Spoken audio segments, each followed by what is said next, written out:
Assalamualaikum warahmatullahi wabarakatuh. Alhamdulillahi nahmaduhu wa nasta'inuhu wa nastaghfiruh wa na'udzu billahi min syururi anfusina wa min sayyiati a'malina. May yahdihillahu fala mudhillalah wa may yudlilhu fala hadiyalah. Asyhadu an la ilaha illallah wahdahu la syarikalah wa asyhadu anna Muhammadan abduhu wa rasuluh. Allahumma salli wa sallim ala sayyidina Muhammadin wa ala alihi wa sahbihi ajma'in. Amma ba'du fa ya ibadallah ittaqullaha haqqa tuqatih wa la tamutunna illa wa antum muslimun. Qala Allah ta'ala fil Qur'anil azim. A'udzu billahi minasy syaithanir rajim. Bismillahirrahmanirrahim. Ya ayuhan nasu taqu rabbakumul ladzi khalaqakum min nafsin wahidah wa khalaqa minha zawjaha wa bassa minhuma rijalan katsiran wa nisaa wattaqullaha alladzi tasaaluna bihi wal arham innallaha kana alaikum raqibah.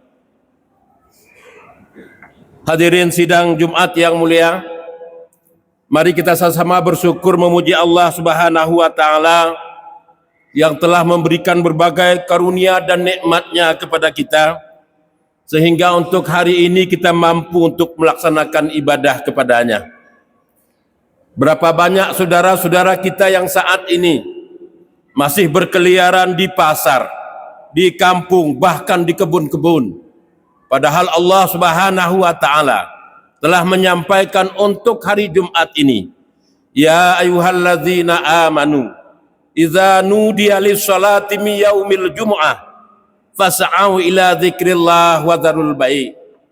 Wahai orang-orang yang beriman, apabila sudah ada panggilan azan untuk hari Jumat, bersegeralah, tinggalkan jual beli. Tapi sama-sama kita maklumi bahwa sifat daripada manusia, mereka tidak meninggalkan jual beli, tapi mengganti dengan orang perempuan yang berjual beli. Padahal perintah Allah ini artinya jual beli itu yang tidak ada, bukan orang yang menjaganya. Maka beruntunglah kita dengan mengucapkan syukur puji kehadirat Allah bahwa kita mampu melaksanakan apa yang diperintahkan oleh Allah ini. Hadirin yang berbahagia, ayat ini menunjukkan kepada kita bahwa rezeki itu harus yang halal dicari. Akan tetapi Allah mengatakan rezeki yang kita cari setelah selesai salat Jumat itu lebih berkat. Salawat beserta salam sama-sama kita sanjungkan keharibaan Nabi kita Muhammad sallallahu alaihi wasallam yang telah mengatur kehidupan kita, baik kehidupan dunia maupun nanti di yaumil mahsyar kelak manfaatnya akan kita terima. Sesuai dengan keadaan pada saat ini di bulan Rajab, sesuai dengan firman Allah dalam surat Al-Isra ayat 1. Bismillahirrahmanirrahim. Subhanallazi asra bi 'abdihi lailan minal masjidil harami ilal masjidil aqsa allazi barakna haulahu linuriyahu min ayatina innahu huwas samiul basir. Sidang Jumat yang mulia, ayat ini semua kita sudah terhafal, tapi bila kita lihat bahwa ada beberapa hikmah yang terkandung dalam Isra dan Mi'raj ini. Yang pertama kita lihat, di saat Nabi memberitakan bahwa dia sudah pulang dari Isra dan Mi'raj, maka hampir semua kafir Quraisy menantangnya. Namun demikian, Abu Jahal menjumpai Abu Bakar. Ya Abu Bakar, Muhammad yang sudah gila itu menyampaikan bahwa dirinya sudah pulang dari Isra dan Mi'raj. Bagaimana pendapatmu? Tapi Abu Bakar mengatakan, yang menyampaikannya siapa? Abu Jahal mengatakan Muhammad, tapi Abu Bakar mengatakan kalau Muhammad yang menyampaikannya, lebih dari itu saya percaya. Hadirin yang berbahagia, Abu Bakar menerima dengan iman dan keyakinannya bahwa Muhammad tidak berbohong. Maka sama-sama kita maklum bahwa Abu Bakar ditambah namanya menjadi Abu Bakar Siddiq radhiyallahu anhu. Hadirin yang berbahagia, kemudian juga orang kafir Quraisy tidak senang. Lalu dia menjumpai Rasul, ya Muhammad, bagaimana kamu bisa naik ke langit? Cobalah kamu angkat kakimu sebelah. Kemudian Nabi mengangkatnya. Kemudian angkat yang kedua. Tidak mungkin Nabi bisa mengangkat kedua kakinya. Lalu kafir Quraisy mengatakan, sejengkal saja kamu tidak mampu mengangkat kaki, bagaimana kamu bisa Isra dan Mi'raj? Rasulullah dengan lembut mengatakan, jawabannya tanyakan kepada Ali. Sama-sama kita maklum dalam sejarah, kafir Quraisy ini berangkat kepada Ali, menyampaikan apa yang sudah dilakukannya terhadap Nabi. Muhammad sallallahu alaihi wasallam memerintahkan bahwa jawabannya ada pada kamu, wahai Ali. Lalu Ali menghunus pedang dan menebas kaki orang yang bertanya itu. Sahabat lain heran, kenapa kamu lakukan ini? Inilah jawaban yang disuruh oleh Rasulullah sallallahu alaihi wasallam. Hadirin sidang jemaah yang mulia. Allah mengatakan bahwa Allah akan memberikan bukti-bukti kebenarannya. Kemudian dalam perjalanan Isra, Allah menunjukkan berbagai kejadian. Semuanya gambaran umat nanti.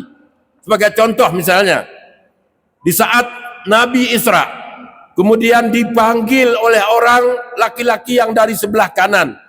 Muhammad tunggu, Muhammad tunggu.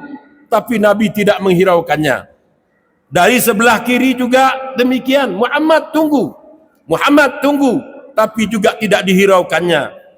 Sedangkan dari belakang, seorang perempuan yang berhias sangat bagus, orangnya juga cantik, ia juga mengatakan Muhammad tunggu, Muhammad tunggu. Tapi Nabi tidak menghiraukannya. Hadirin sidang jemaah yang mulia. Kemudian selanjutnya Nabi bertanya kepada Jibril, wahai Jibril, siapakah mereka tadi yang memanggil-manggil? Jibril mengatakan, yang di sebelah kanan tadi adalah dari golongan Yahudi yang akan mencelakakan kamu dan juga umatmu. Yang dari sebelah kiri adalah orang Nasrani. Sedangkan perempuan yang berhias itu, itulah dunia. Mereka nanti akan mengatakan segala sesuatu yang terjadi itu karena hukum Allah, hukum alam, sedikit pun tidak terkait kepada Allah Subhanahu wa taala. Oleh sebab itu, Allah juga menegaskan dalam Quran, walan tarda angkal yahudu wan nasara hatta tattabi'a millatahum. Yahudi dan Nasrani tidak pernah senang kepada kita sebelum kita mengikuti agama mereka. Hadirin sidang jamaah yang mulia. Kemudian peristiwa Isra Mi'raj ini adalah menjadi contoh kepada kita bahwa malaikat yaitu Jibril hanya sampai di Sidratul Muntaha. Sedangkan ia tidak bisa lewat ke Mustawa. Lalu ia menyampaikan kepada Nabi, wahai Muhammad, ya Rasulullah, saya hanya sampai di Sidratul Muntaha. Kamu cari sendiri. Lalu Nabi SAW naik ke Mustawa. Tapi dengan lembut Nabi mengatakan, at-tahiyyatul mubarakatuh salawatut tayyibatu lillah. Lalu dijawab oleh Allah, assalamu alayka ayuhan nabiyyu wa rahmatullah. Hadirin yang berbahagia, itulah salam Nabi kepada Allah Subhanahu wa taala. Lalu setelah Nabi menjadi rasul, dianjurkan kepada kita bahwa kita akan memberi salam dimanapun dengan ucapan assalamualaikum warahmatullah. Tapi karena sifat manusia, takut betul dikatakan ketinggalan zaman, kemudian takut betul tidak toleransi, maka setelah salam masih banyak embel-embel yang diucapkan, terutama oleh pejabat pada saat ini. Hadirin yang berbahagia, kalaulah demikian, firman Allah ini sudah benar. Walan tarda angkal yahudu wan nasara hatta tattabi'a millatahum. Hadirin yang berbahagia, kenapa Abu Bakar begitu percaya? Kata Abu Bakar, lebih dari itu saya percaya. Sebenarnya Islam berkembang 23 tahun, di samping ajarannya bagus, yang menyampaikannya bagus.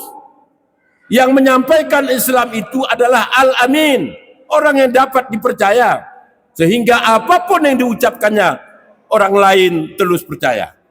Kemudian kita maklum bersama-sama bahwa di antara manusia yang paling bagus akhlaknya adalah Nabi kita Muhammad sallallahu alaihi wasallam. Allah mengatakan dalam Al-Qur'an, wa innaka la'ala khuluqin adzim. Engkau Muhammad adalah mempunyai akhlak yang sangat mulia. Hadirin yang berbahagia, akhlak bukanlah sekedar berucap sopan santun, tapi menjaga perasaan orang juga akhlak.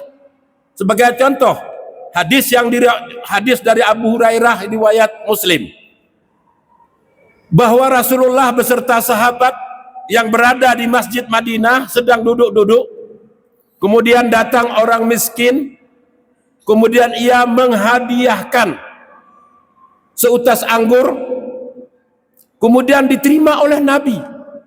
Anggur itu kalau dibagi bisa satu butir satu sahabat, tapi anggur itu langsung dimakan oleh Rasulullah SAW. Begitu satu dimakan, muka Nabi berseri-seri, menunjukkan bahwa anggur itu sangat enak. Lalu Nabi makan yang kedua, akhirnya seuntai itu semuanya dimakan oleh Rasulullah SAW. Dalam hati sahabat, tega Rasulullah, sebutir pun tidak diberikan kepada kita, semua dimakan oleh Rasulullah. Yang memberikan senyum merasa senang karena hadiahnya diterima oleh Rasulullah SAW. Sepulangnya yang memberikan itu, yang menghadiahkan itu, sahabat bertanya, ya Rasulullah, sampai hati kamu sebutir pun tidak kamu berikan kepada kami. Nabi senyum mengatakan, kalau saya berikan tadi kepada kamu sebutir saja, pasti kamu muntahkan karena sangat pahit dan sangat asam. Tapi saya menahan itu semua untuk menyenangkan orang yang memberi. Hadirin sidang jemaah yang mulia, seperti inilah yang digambarkan Nabi kepada kita, supaya kita menghormati orang lain dengan cara kita sendiri. Ucapan orang lain kita ucapkan, mereka tidak tersinggung, itulah akhlak yang paling mulia.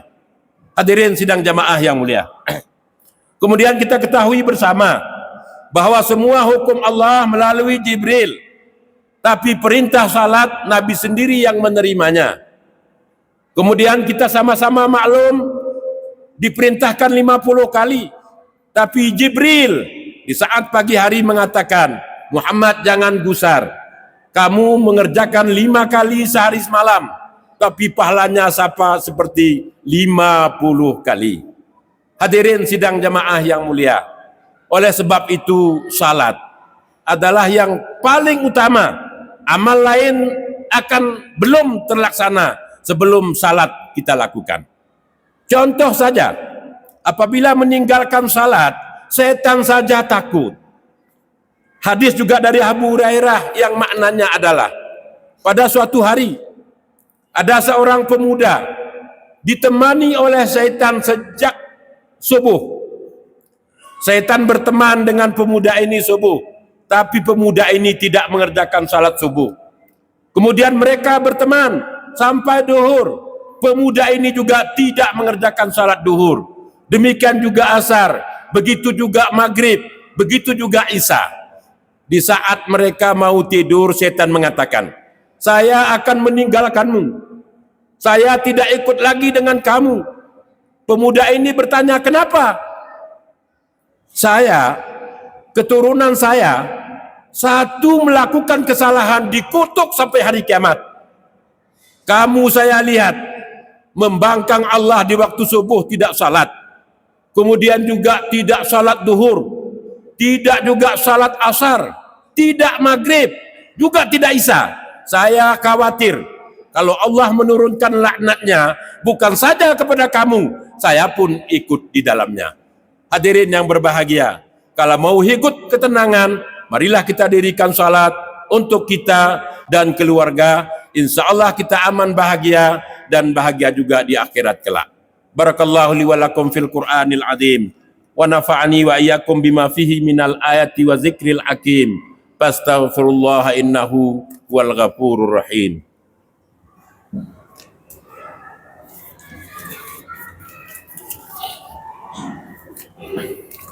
Alhamdulillahillazi anzala ala abdihil kitab wa lam yaj'al lahu iwajan qayyima. Assalatu wassalamu ala asrafil mursalin wa ala alihi wa sahbihi ajma'in. Allahumma salli wa sallim ala sayyidina Muhammadin wa ala alihi wa sahbihi ajma'in. Amma ba'du fa ya ibadallah ittaqullah innallaha khabirum bima ta'malun. Qala Allah Ta'ala fil Qur'anil azim. Bismillahirrahmanirrahim. Innallaha wa malaikatahu yusalluna 'alan nabi. Ya ayyuhalladzina amanu sallu 'alaihi wa sallimu taslima. Allahumma salli ala sayyidina Muhammad wa ala ali sayyidina Muhammad kama sallaita ala Ibrahim wa ala ali Ibrahim fil alamin innaka Hamidum Majid. Allahumma ighfir lil muslimina wal muslimat wal mu'minina wal mu'minat al ahya'i minhum wal amwat.